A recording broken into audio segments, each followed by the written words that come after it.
Hey everyone, it's your Ice Prince, John Creighton Petersen, and today I'm here to share with you a technique that uses ICED enamels as an adhesive. You can see here in the finished sample, I've joined together a die-cut metal snowflake along with the large hobnail oval bezel to create this one piece that's going to be the foundation for my finished project. For completing this project, you only need a couple of supplies from ICE Resin. You just need your ICED Enamels medium, along with your relic powder, and I'm going to be using the turquoise blue today. To begin, I'm going to use my brush to just paint on some of the enamels medium onto my snowflake. And I'm not being super careful about this because I can just wipe it up off of my craft mat here. And let me lift that up so you can see the medium on there. And now I'm just going to sprinkle this with the turquoise relic powder. So I have most of this covered, and I've missed a few little spots, but that's okay because I can always touch this up after I place the bezel on here. Now it's time to do a little bit of prep work onto our bezel as well. I have to admit, I've done a little bit of prep work already. I already put my turquoise ICED enamels around the edge using the same exact technique and heat set that. So now I'm just going to paint my ICED enamels medium onto the back here again and then sprinkle this with the turquoise powder. It's important to note that this is not a permanent bond.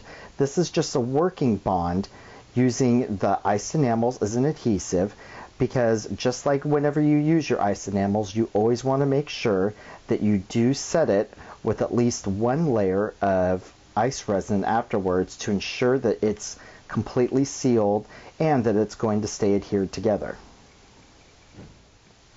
Now this is where the fun is going to happen. I'm going to be using my heat tool, and what I'm going to do is I'm going to first heat up my bezel. Because the metal on this is thicker, it's going to take longer for it to heat completely. And then, because my snowflake is made from a thinner metal, this is aluminum, it won't take quite as long for the metal and the enamels to get up to the right temperature for the relic powder to melt. I'm using a pair of old pliers to lift my bezel up, and this is just going to make the heating process go quicker. And once this is up to the right temperature and the powder is melted, what I'm going to do is repeat this onto the snowflake, and while they're both still hot, I'm going to adhere them together and add a little pressure.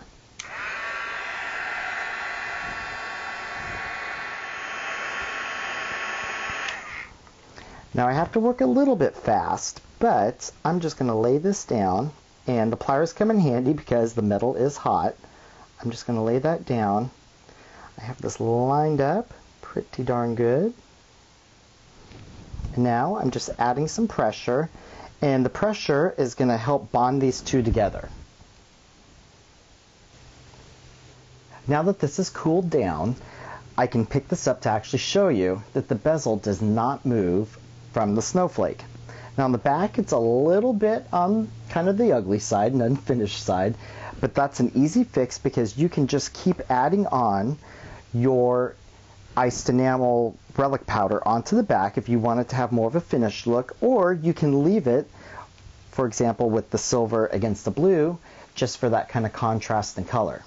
Again, remember, you're going to want to set this with your resin to make sure that it's completely sealed and bonded, and that's just going around the edge with the detail brush.